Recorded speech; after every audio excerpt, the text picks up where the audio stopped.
ball. Grayson. It goes towards Owen Royce. Brilliant save, it's in! Walsh has scored! Leicester City are in dreamland now! Vardy in the middle. This could be a huge moment. Vardy scores! And it's pandemonium in Leicester.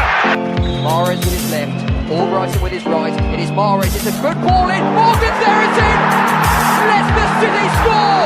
It is a captain's goal from Wes Morgan, who lifted the Premier League trophy in May. He might have played a big part now in taking Leicester City through to the quarter-finals of the Champions League. Lift the trophy to the skies. Leicester City are the champions of the Premier League. 5,000 to 1.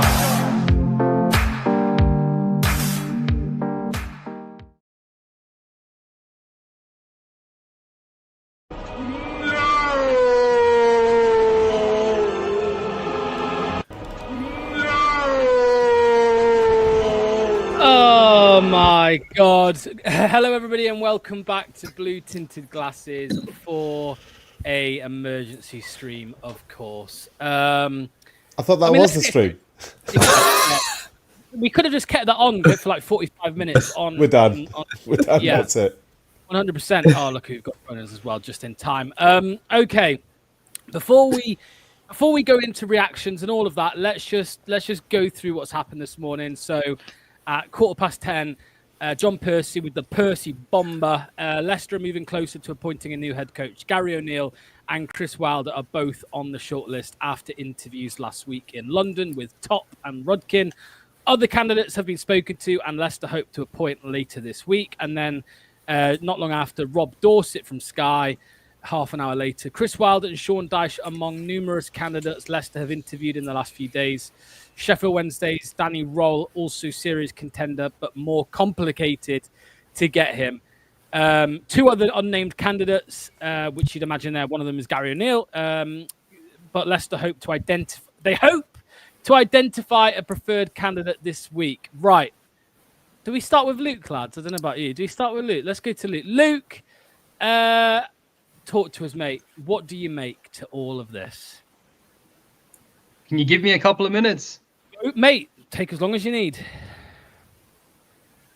The fact that they've been interviewed makes me sick to my fucking stomach, cunt. Why? Look, let's put it this way. I'm going to look, a lot of people are going to call us entitled fans. They're going to call us, young fans, and you want everything yesterday. Let me just simplify things for you and explain to you why I'm so fucking pissed off. Let me put it like this.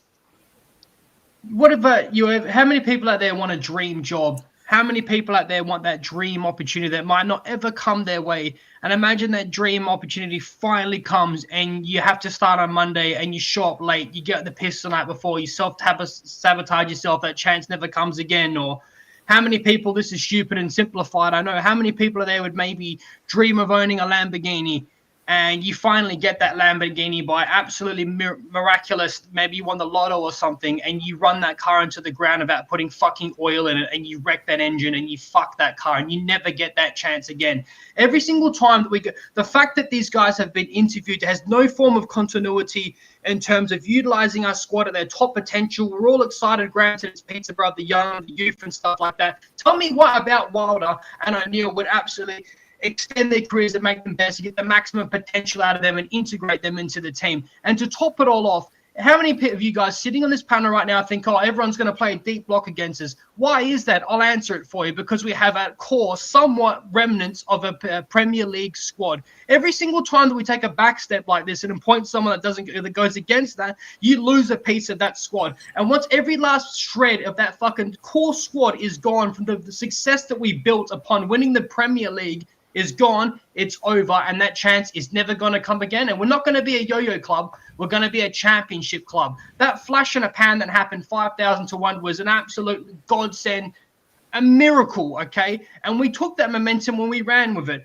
We got to eventually Claude Puel, and then we bring in Brendan Rodgers. And with the squad that a lot of people hated Puel, but the squad that he essentially kind of built, similar to what Pearson did for Ranieri, Rodgers ran with it. We got rid of our scouting department guy, and we fucking made a mistake. Instead of selling a big sale every year and then buying someone cheaper, we went against that model. Okay, we made a mistake. Fair enough. We were contending for Europe. We were in a position we wanted to be in the top 6. We wanted to break that. Okay, now that's going to be fucking gone. That's not going to come again, in my opinion. And then what we get to the point where we get relegated with a squad that we never should have got relegated with. Fair enough. We come back with an internal review. What was the fucking point of it? We got Enzo Maresca. We got that right.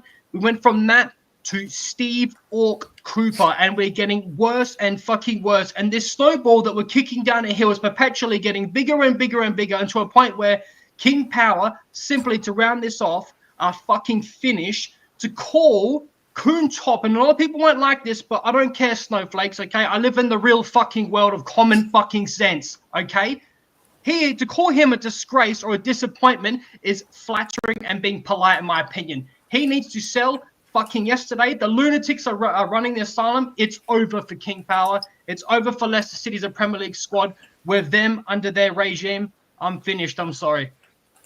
I'm looking forward to hearing what Manny has to say as well, but I'm going to come to you first, Anil. Look, we had we had Russell Martin rumours for about 2 weeks. Then it was Sean Dyche. Then we've had Danny Roll for the last week or so, and since Saturday, and now it's looking like Wilder and Gary O'Neill. They're the names being mentioned the most. I mean, what the hell is going on, man? Not just that, but look at the date. It's the 7th of July. Pre-season's already started. Why are we now looking at these people that have been out of a job for at least a month, if not longer than that? Most of these managers were sacked at the end of last season. If we were going to hire them, they would already be in place. So a lot of people who are Luke is spot on. so is Luke on the fence? That's what Peter Walker wants to know. Tell us what you really feel. I mean, the club is a shambles right now. There's no two ways about it. It's super worrying. I'm sure we'll come to in a moment all the conspiracy theories as to why they might really be doing this or not. But I mean, this is ridiculous. No players in, no manager. What do you think of the players who are playing there are thinking? You don't know if you're coming or going. The fans don't know either. It's got a really ominous feeling for the start of the season. It's not going to be a good one if we need to get our shit together, pardon my language, and we haven't. And yeah, I think the way the club is being run is absolutely appalling right now. You're muted. Sorry. Manny, you've been telling us the last few days and weeks, relax, it's all okay, it's fine. They need to take their time to pick the right guy. What do you make to this morning's developments, mate? First I'll say, Luke, relax, buddy. Like I say, it's chill. You're starting to look very, very white. You're starting to look like the evil monk from the Da Vinci Code, so chill out. Right? Again, interviewed people. So no one's been given the job. It's not like they interviewed Wilder and gave him the job the next day, or interviewed Gary O'Neill and gave him the job. They're interviewing, it sounds like, a lot of people. Now, if I was to be very, very competent at my job, I would interview all of my candidates. Now, personally, I don't like these guys being interviewed because it shows the wrong direction that's a possibility. Now, the fact that you're interviewing these guys means you're considering what they offer. And I wouldn't even consider what they offer because I have a clear direction and down another path. But until they're appointed, I'm going to save my venom for that, because maybe they got interviewed and they turned around and said, those guys at BTG are right. These guys are not for this club. I don't know which way they've taken it, right? So I'm not going to get my knickers in a twist when it was Russell Martin. I'm not going to get my two knickers in a twist when it was Dyche. Then it was Roll. Now it's Wilder or O'Neill. Hello, this is just the latest example of nobody knows anything. Lots of people are being talked about. You'd expect the club to be talking amongst themselves and interviewing some people. I'd love to know who those two unnamed people are that Rob Dorset one of mentioned. them's O'Neill, because Percy said O'Neill, Dorset didn't. Dorset said Dyche and Wilder and two unnamed. So that O'Neill's one of them. Well, maybe. And the other point is, this was Carrick, yeah. Carrick. This was last week, right? So this was before the Peterborough game. Now, maybe they were talking to people last week and they interviewed people, but they didn't pull the trigger, and they gave at least the job for the weekend to Andy King. And maybe this Monday morning, they've had their breakfast, they've come into the boardroom and they've gone, Maybe we should look at King a bit closer. And I'm sticking with. I think they'll end up with King, and I think this is another one of those. Is don't just react to every news story that comes out. That they're talking to people. That's all I get from this. It's not they haven't decided. Luke, the thing that's winding me up with Manny at the minute, big time, is he's saying relax. They're only interviewing. They've waited. We're on the 7th of July, and we've just found out that they've only just interviewed 79 days relegated. 79 days ago, we were relegated, Luke, and only in the last few days they've been interviewing people. Okay, so Anil's are right to mention that, yeah, we are in the preseason and we just had Andy King take the thing, which like we all are positive about, but like leading into the game, that was kind of a disgrace because at the start of the week, we sacked Rude with no immediate appointment, replacement in mind or already established, which is a disgrace. I understand where man is coming from. He's right. We are jumping up in arms, but the fact that they're even interviewing him and it's come from John Percy is pretty alarming. Now, let's just point something out right here and right now. There is a direct correlation I think we actually need to talk about, and that has not been discussed before. So, for example, Oliver Skipp, we all agree that he should never have been 25 million. Maybe we wouldn't be up in arms about him if he was 5 or 10. Why did we pay? Forget the fifth center defensive midfielder argument. Let's just say on paper we really needed someone in that position. Why was he given that much money? Are we that desperate to get people? I got a thing in mind here. Anil, what have you called Kuntop before? You've called him a Nepo baby. So if he's a Nepo baby and he's been born under money, maybe he views money as like water and like doesn't have a proper grasp. And this is why we're in the financial position he's in. Because like Rudkin's been like, look, man, there's 2 or 3 other clubs potentially sniffing in for him. If we offer him this now and then, we can get him. Cool, yep, cool, no worries, just do it, sign him, get it done, get it finished.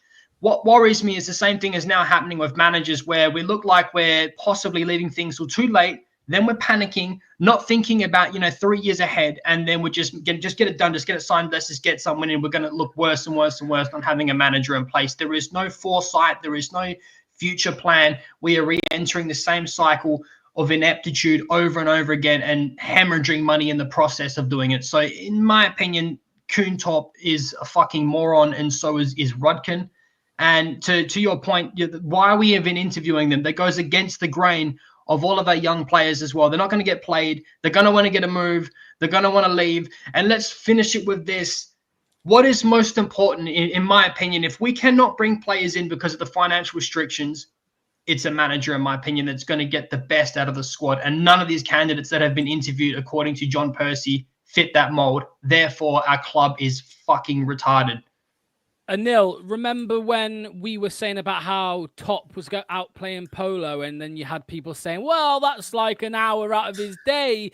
He's still got time to be So they were doing, that was all happening and they weren't even interviewing then. Like, this is a thing that's crazy to me. Like, I know we're here to talk about some of the names that have been mentioned, but like they've waited until July to interview. I mentioned the 79 days. It's been 12 days since Rude was sacked. I mean, it's not. It is actually not. It's crazy.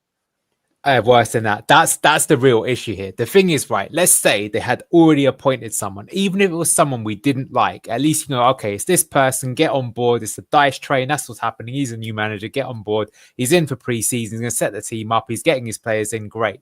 You go on and do that. The bigger worry is that people who are running a club, just quite frankly, don't know how to run a club or a business. And I think you can say that the same is true for both because it looks like both are doing badly. I think, I don't want to steal anyone's thunder, but there's a rumor that's going to be coming out this week of a certain podcast that when Russell Martin was interviewed, there was 18 people in the interview for one person, right? What does that say to you? What about Daniel Iverson saying the same thing? How behind the scenes, some people say, yeah, we can let him go. Some people can't let him go. It takes 5 people to make a decision. When your organization is set up like this, when no one can make a decision, when you can't make decisions quickly, when you're making the wrong decision, you're in really, really bad shape. And unfortunately, it's just looking clearer and clearer like we're doing this. But I think as per your point, maybe you can take an hour every day to play polo. That isn't really the issue if you've got everything lined up. I actually thought when the Rude news came, like, oh, I get it, right? They're sacking Rude now, give him a couple of days break. They want to sack him on his birthday, and then probably at the start of next week, and here's the new manager they're coming in. Okay, that's why there's been radio silence. They're waiting for that amount of time. Right, fine. I don't like it, but I can understand it. Let's get on with our life. We're not even doing that. I don't think you can defend it in any way. It's literally, there's only one club in the country right now that is worse run than Leicester, and that is Sheffield Wednesday. And, that's a pretty poor circumstance. I don't think you can, objectively say anything other than that. I mean, go on, Manny, because you do. I mean, you don't defend them to the levels that some people do, but you do defend them. I mean, what is there to what can you defend? We're into July, but you say don't rush. Like you and somebody else in the comments said, don't rush into a decision. Look, but Manny, it's not a fast decision. If they did it now, that's not fast. It's 78 days. That's not fast. And maybe your targets maybe you are going through the process of you're not sure yourself, and you're trying to give yourself as long as possible to make that decision. And I don't think we have to make a managerial appointment by July the 7th or July the 10th or July the 14th, otherwise the season's ruined. I don't really see an extra week or two of pre-season when half the time is spent doing fitness work is really going to be absolutely crucial to our championship season. We could get the benefits. Of course, of course. In an ideal world, you want them their first day of pre-seeding, utilize that time. But I'm not saying it is the absolute crucial factor in whether we succeed or fail. What I definitely didn't want to see was what happened last summer when we did appointment a manager too early, because they did exactly panic, going, "Oh, pre-season's coming. We've got to have somebody lined up. Who's about? Steve Cooper." And I get the feeling with these names being mentioned, if they have that mentality of, oh, pre-season started, the league starting in 4 or 5 weeks, we've got to appoint someone, we're going to end up with Wilder or Gary O'Neill. So that's why I'm trying to stay calm, because Enzo was a quick appointment, mate. Yeah, of course, it can go either way, right? But clearly they don't have... The worrying point that I do share is that the lack of direction, the lack of clear direction. If you're interviewing managers who play completely different styles of football, then you don't have that decision made up in your own mind. You're relying on that manager to convince you what to do. You shouldn't be relying on the manager to convince you. You should already have that as a point of principle in yourself. So that's the biggest worry I have. But it's more like I want to save my frustration or annoyance until I actually have an appointment line, that's been announced, rather than getting upset about speculation. Speculation is always it's ambiguous too, right? It's not as if we are definitely appointing O'Neill or definitely appointing Wilder. Mm-hmm. At the moment, it's just talks. Now, if it steps up saying, oh, okay, they've identified Wilder as the clear candidate, he's been in for extensive talks, all right, then we can get really, really nervous. But as it stands, to me, it's not clear who's going to be that next manager. And so far, I'm still of the opinion that it'll be Andy King. I think it will be Andy King still. And if it is Andy King, please, I would so take Andy King over all of these other names. Over these roles, the only one that these guys have come up with that I would prefer to Andy King. I have a couple of other suggestions. I've said Merlin Paulson and Willie Caballero over and over again for months. But if you're going to discount those two, then role in pole position seems probably a bit nervous now. That obviously there's that reluctance to anything spending about. Yeah, of course, but there's no. It's not about. It's about your reaction to it. Like, I could choose today to sit here and be super annoyed about Wilder, super annoyed about O'Neill, and I am, right. But I've already said 500 times why I think it's a bad idea. I don't really want to just repeat myself about that again. It's more save the ammo for if they make a bad decision here, then you'll see a very different response from me, completely different. But at the moment, it's just speculation. It's just them maybe trying to put feelers out, see what a manager wants, see what kind of money he's willing to work with, see what kind of money he might want as an individual. They're just, working out what to do themselves. Yes, we should have already done that 30, 40, 50 days ago. We should have done that 6 months ago. So you got your plan already ready. You don't have to take 1 day of thinking. Get out the drawer, pull out the file.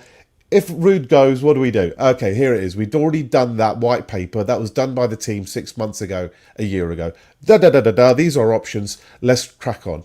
But in the real world, we have shown incompetence when it comes to making decisions.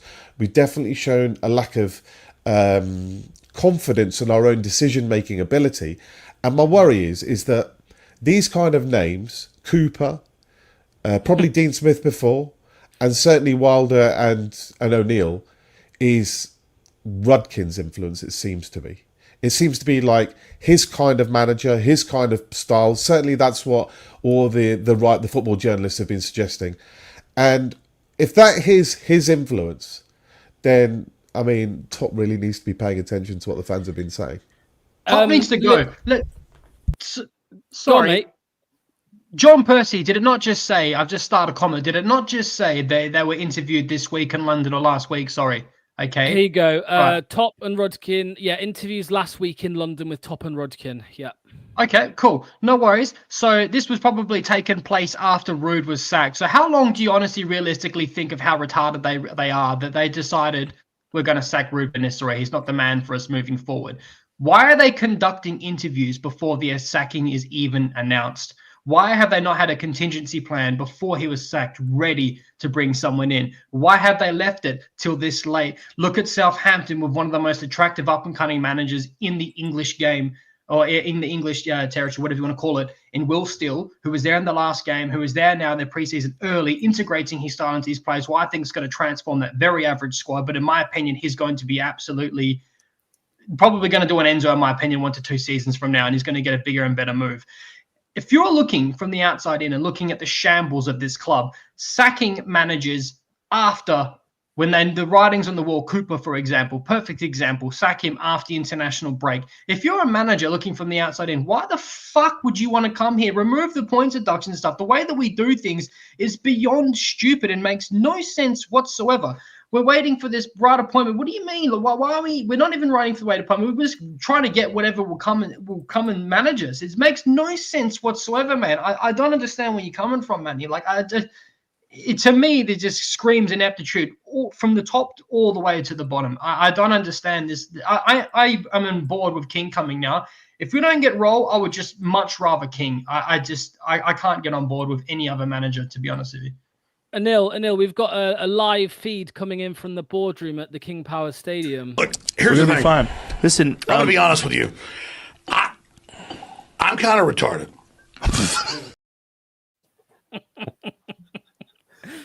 Mate, I mean, I just like, some of the stuff that Manny's said over the last few months, and like, I laugh at it, but like, you can see where I can't see where he's coming from, man. I can't understand it, because again, he talks about, Manny says about, don't rush into a decision. Like, we're not, like, if we announced him on the 1st of fucking July, that's not rushing in. It's 70 plus days. There's no rush. And let's be honest, they've known way before the Liverpool game that they were going to get relegated. They've known for months and months they were going to be relegated. And they've waited until Rude's actually sacked before they start interviewing. We've heard before that that's out of respect for the new manager. How respectful is it to the old manager for not giving him clarity on his fucking future for 2 months? It's bullshit, man. It's bullshit. It's for me, it's not even who comes in. Even if the person comes in isn't someone that I agree with, like Steve Cooper, at least that's what I think. This time last season, at least they got someone in you could get going. The fact they haven't got anyone in is, as Alex Jones just said there, is retarded. It's not how you run a business. There's a reason why every other club in the country does not do things this way, and we are. And it's taking unnecessary risk, and it's gonna, like I say, it's just creating jeopardy. It's creating panic in the fan base, and it's not good. It can't be good for the morale and competence of everyone who's involved at the club. How are you going into pre-season when you don't think, you don't have a clue what's going on? I'm not against what you guys are saying. I'm choosing to just stay calm about it. That's all. But on Saturday we played a game of football, and we had quite a few fans there, and we had a lot of kids out. I mean, I felt like there was a feel-good factor about the place. I thought there was excitement. I thought it was nice seeing the kids there. I was excited to see how Andy King was going to set the team up. I was excited to see him completely change the system at half-time and try something different. If you want to live in a world of being fixated by the worst thing that could happen, of course you'll work yourself into a frenzy. But I could choose the glass is half full option and say, don't worry about that stuff, because I still don't think it's going to happen. I still think what we saw on Saturday is more likely to be the conclusion that they will come to, and say, why would you spend money on Wilder and O'Neill or whoever these guys and their backroom staff and completely change the dynamic of what we just saw on Saturday? What we've got on Saturday is the start of potentially something that can grow and grow and grow over a number of years. And I can see it. You guys can see it. All the fans could see it on Saturday watching the game. Like, this is actually pretty good. We're quite excited again. So I'm hoping that Rudkin was standing there on his phone, watching, going, cancel those interview talks, cancel those chats. We've got our manager. He's already in the dugout.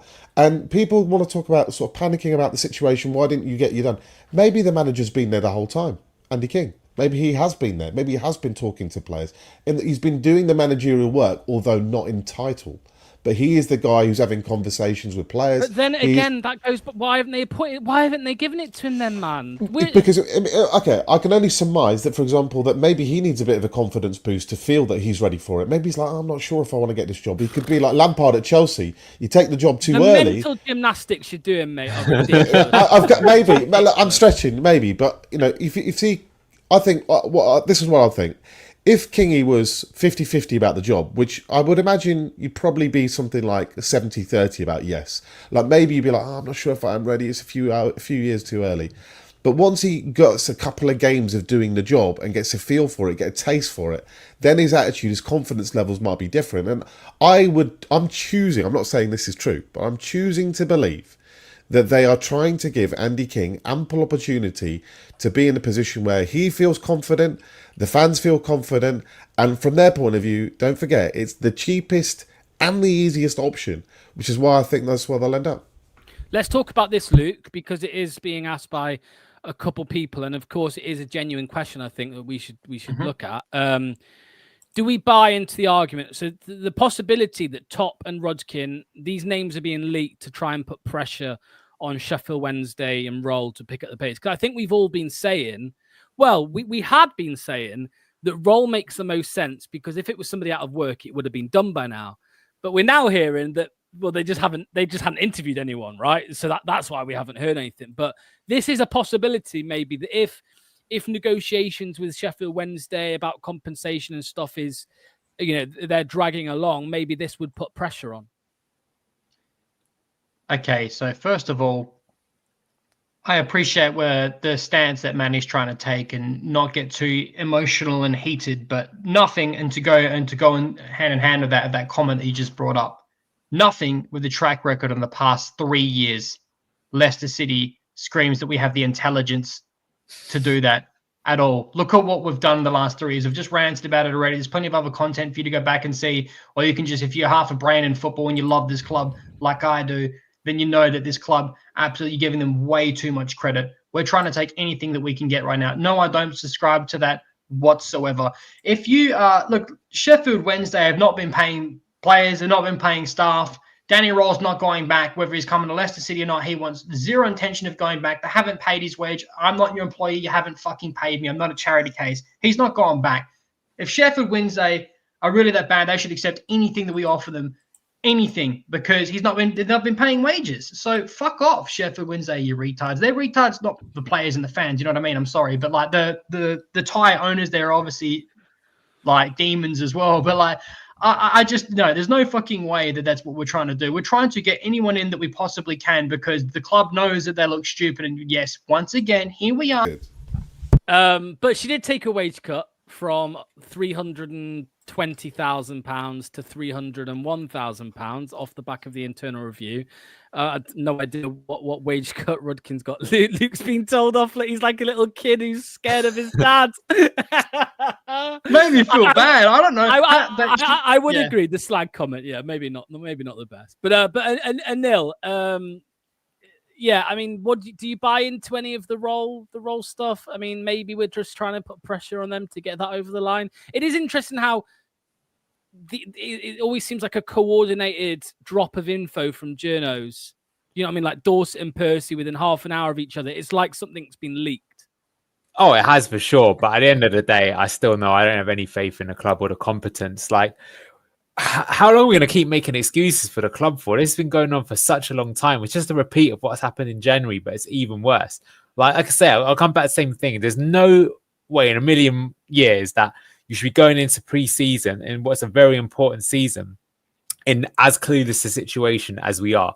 It's too many unresolved things at the club. People don't know what's going on. The fans are a reflection of that, and it does not bode well for going out on the pitch. Maybe we'll get away with it. I mean, look, I keep saying with Andy King, they could have already appointed him. They already have told him or it was going to happen. The lack of communication with the fans is utterly disrespectful. And look, we were worried about what's going to happen to the club as a result. I've got a prediction for you. I don't make often. Andy King gets announced before the Fiorentina game. Fucking hell, man. That's how long it's going to take. I don't think we'll get a point. I hope so, man. A manager by Fiorentina. But I think what I mean is that it might take him that long to have all the theory of Andy King being ready and him feeling confident and get all the alignment done. And look, we've got the one thing we do have to get a move on with, because I'm assuming they're saying there's no players in and out because we don't have a manager yet who wants to have an influence on those. And we need to get some of these players out the bloody door, like quickly, before they buy other replacements. That means we can't get them out the door. We should be actively working on that quick. I mean, as I keep saying, I'm not talking about my preference is not been mentioned at all in any of these names. This is not about what I personally want to have as manager, but out of the names being mentioned, of course, Andy King. And I'm like I said this on the final whistle yesterday. The more I talk about Andy King, the more I'm convincing myself that he would be good in the job, which is kind of weird. But I like what I saw Saturday. I like it. And if I see another game of that in pre-season, I'm going to like that too. And I think, like I said, the snowball effect, and the fans will be sitting there going, yeah, maybe we could give it to him. Let's just see how it goes till Christmas or something.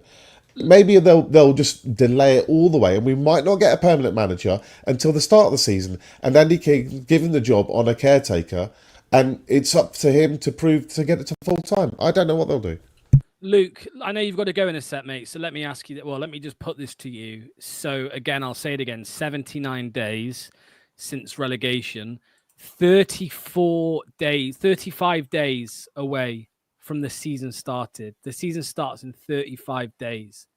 And there is still no idea really on who the next manager will be. I mean, to me, Luke, it seems like we're waving the white flag already for the season. I think it is that bad. We waved the white flag as a club when we interviewed Cooper, in my opinion.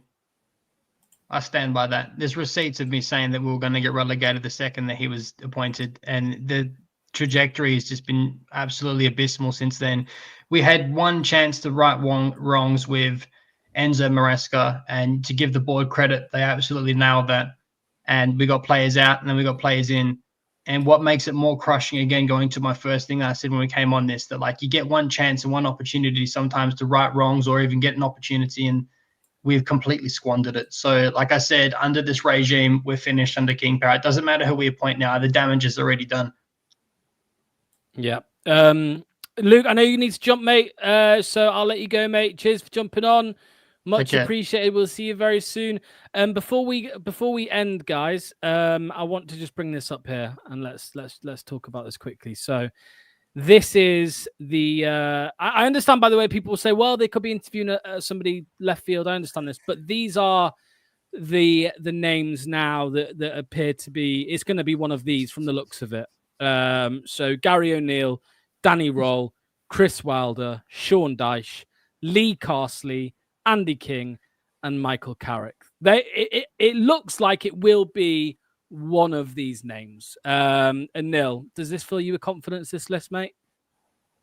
Locks, I think almost 10 years ago to the day, we had an Italian manager, used to be in charge of Chelsea, been in charge of some massive teams across the continent, and he led us to the greatest day in his club's history. And now 10 years on, we're in utter shambles. This is the bunch of people we're looking to recruit. We're in the championship, points deduction, in the mire. No one has a fucking clue. How far has this club fallen after achieving the impossible as well? Yeah.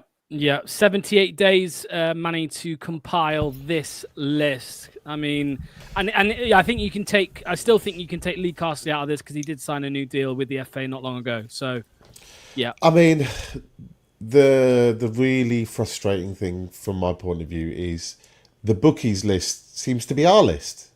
Like every time the bookies list is our list. Like those two things don't have to be the same, by the way.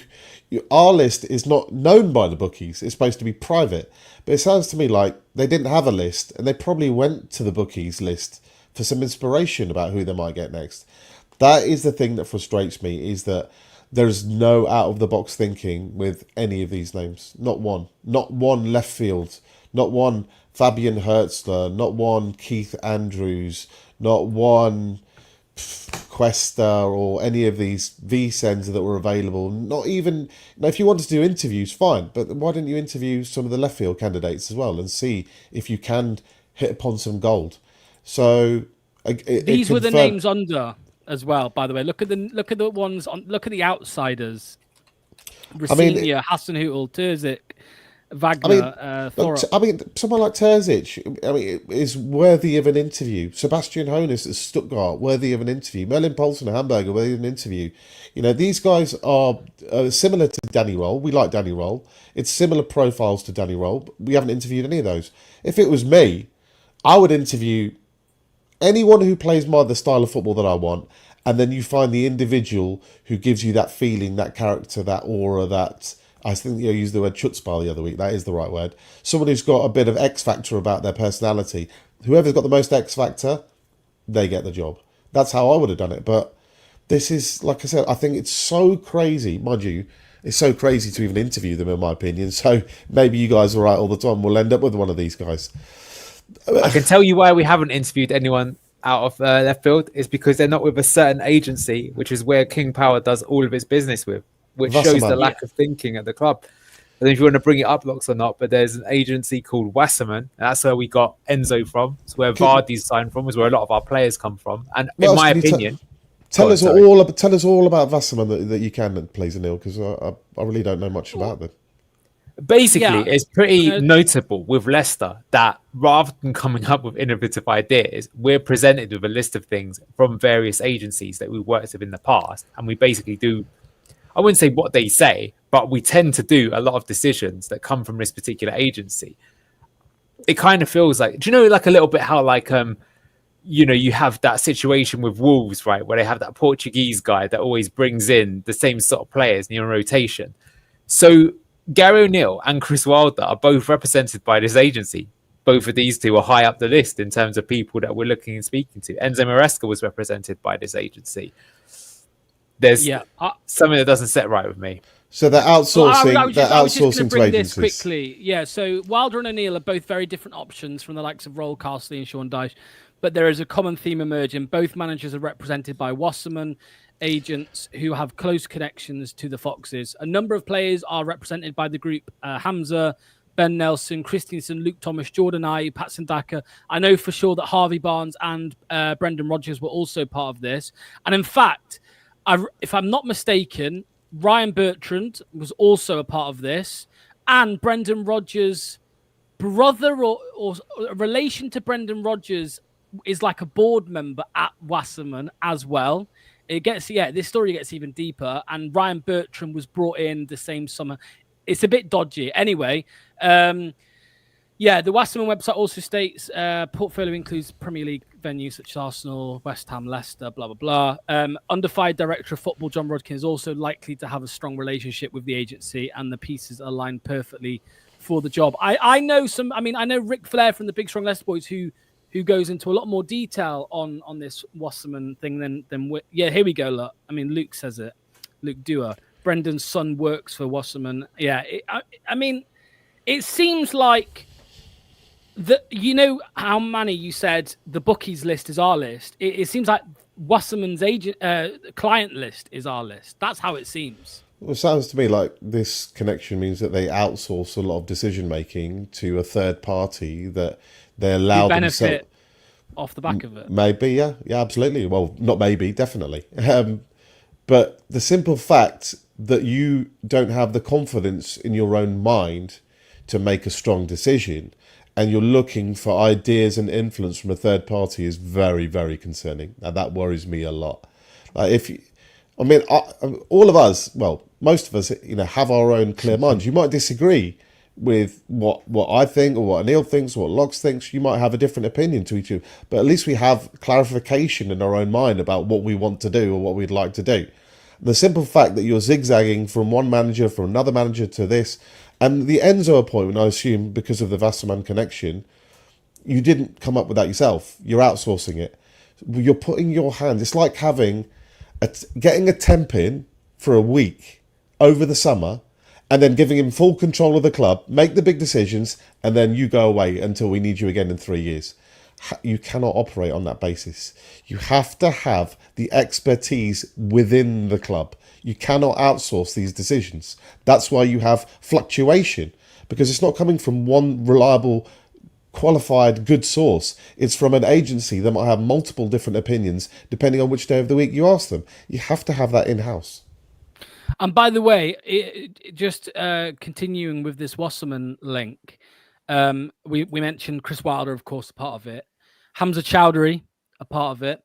And Chris Wilder has signed Hamza Chowdhury twice, by the way. Once at Watford, where he flopped, and both of them flopped.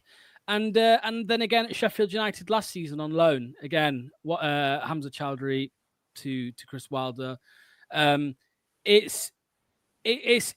just find it, I mean, as Brian says, Anil, I just find it disgraceful. And it does, I think it just shows a lack of, it shows a lack of footballing knowledge, footballing IQ, all of this stuff. Yeah. That's the issue. I don't think there's any problem with having certain agencies that you favor who bring you deals that you've got a close relationship with. That is quite common across many clubs across the continent. So that in itself isn't an issue. But what the issue is that it's obvious that anytime we do come up with like a masterstroke, it's not actually a masterstroke. It's that someone's it's basically like I've called up Manny. Oh, Manny, do you know what? I've got a really good one for you. You should take a look at this player, right? And, oh yeah, brilliant geniuses. But you need to have the other way around. You need to be like, you should be calling me and going, oh, I need X, Y, or Z sort of thing. And I think it's coming that way. So that is the huge worry there. And it just adds, it compounds to the massive list that there's a lack of football knowledge. The people who run the club just don't know ball, which sounds scandalous to say when you've literally got a director of football that was responsible for a Premier League and FA Cup win. But bizarrely, it's true. It sounds incredible to say, but it is. So sad state of affairs. We should get in competition with Wasserman. We can do better decisions. We can come up with better decisions than Chris Wilder. It was like Dan Ashworth. Do you remember Dan Ashworth? Much vaunted CEO of, chief executive of Newcastle and Brighton previously as well, in England. He gets brought into Man United to be the new guy who's going to save things. He's the guy. They pay £10 million release from Newcastle to get him. He spends 3 months scouring the world of football to find a replacement for Eric Ten Hag. And they paid him £3 million personally on top. For 13 million quid. What answer did he come up with? Gareth Southgate, the guy he'd worked with at junior level at England. Do people actually do any work? Or do they just go, take the cash, what do you want? Yeah, that was the guy I was going to pick at the beginning anyway.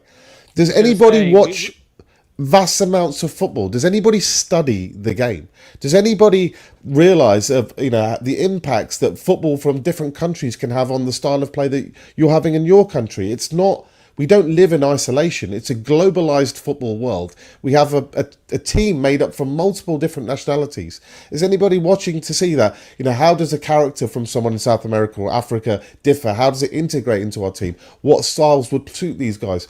It's all just feels like, nah, let's just have a bit of lunch and worry about it later. Lunchtime, boys, chat later. You need to have football obsessive, smart people at the club who are having the heaviest influence. It's not just that, right? You've got Top and Rodkin at the top of the pyramid, but there are teams below them. I bet you there are people at that club like us sitting there, going, what are these guys doing? Like, honestly, we've been giving you recommendations, throwing out ideas, but no one listens to us, and we can't say a word. We can't come on BTG or others and have our piece and say it out.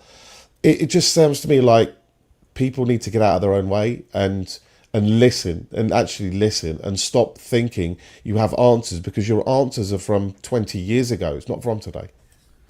Well, yeah, just to answer this question as well, I don't think there will be protests, no, if it's Wilder or Neil, because I just think there's too many passive fans who will just say it is what it is. That is literally what they'll say. It is what it is. I had somebody comment today, we're not the mighty Leicester City anymore. Well, no, why aren't we? Why don't you ask yourself that instead? Why aren't we the mighty Leicester City anymore? That's what you need to ask yourself.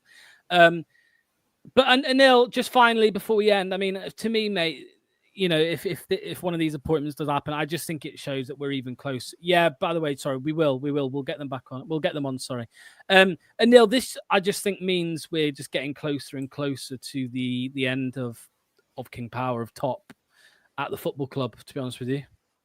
I've been saying that for a while. I think that is the case. I think you just see it. And you're right. I think they have lost interest in it. I think they've done things very differently if it really, really was something. I think that due to financial difficulties, they probably have already got one eye on selling the club. They want to do something to make sure that they can get value out of it and then they'll move on with their lives. So, and to be honest with you, the way that it's going, it's been a great era, but it's probably best for the club. And of course, be careful what you wish for. But like I say, I think that they've not shown the competence and they haven't shown it for a long time. I think they flew too close to the sun basically, and now they're playing catch up to what happened with that.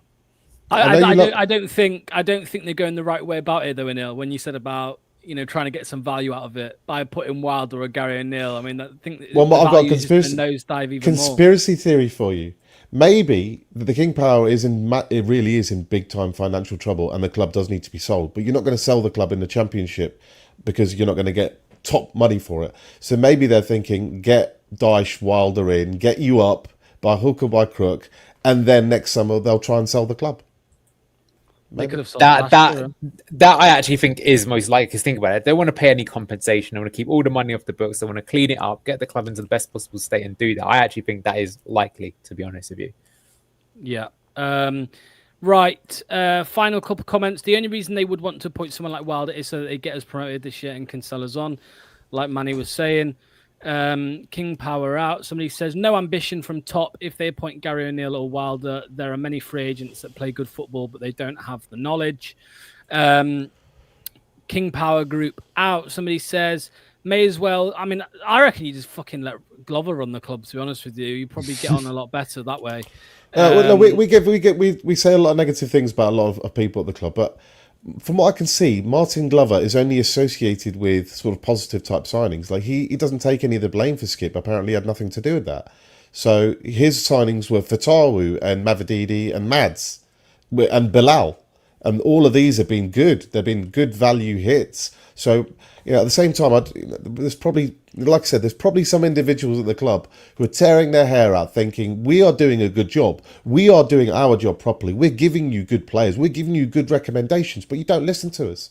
You're choosing the other guys. That Manny, I'm convinced is what's happening at the club. I think there's internal conflict and politics happening, and his left and right hand aren't speaking to one another.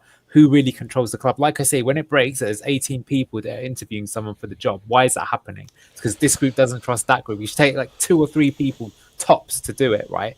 But I suspect that what's happening is Top doesn't know who to listen to. He doesn't want to upset this person because they've been so good to him in the past, but this person and that person are arguing, so it puts you in a difficult position. But you make a good point there, and I've had the pleasure of meeting Kuntop once, and I can I just by judging his body language and how he was with me, extremely respectful, quite shy as an individual, very, very shy, very reserved, very quiet, very respectful. Vishai was there as well, so he didn't really want to say too much. He was kind of just, stay on the background of things. But it doesn't strike me he's much of an extrovert or anything, like the exact opposite. So he is the kind of person that when you've got, a person with a big personality, he's probably going to sit back and let them say their piece. So he's influenceable. And this is a tough ask for a man who, who's in his 30s and has lost his dad. He's got a young family. He's got a business who's going down the pan. He's got a club that's just got relegated. You're going to have to step up yourself, and you're going to have to step up, man up, and filter through all the noise that people are getting to it and come up with the right conclusion. Yeah. Top is a man-child who doesn't like to be told no, King Leicester says. Ragsy says, don't even see King Power being respectful in regards to an asking price for the club, and they'd price it too high for too long, so he'd fall off to be near liquidation to his soul. He's thinking far down the line. Josh says, I can understand that, but it should have been done already. Yeah, okay. We're going to end it there. We have the live call-in show, and for the first time ever, we've got a double red thumbnail for the call-in show. So here we go. So me and Doc will be live from 7 p.m, of course, as always. The link will be in the description. It'll be in the live chat. You can click in and give us your thoughts on, these 2 names, Andy King, Sean Dyche, Danny Roll, whatever you want.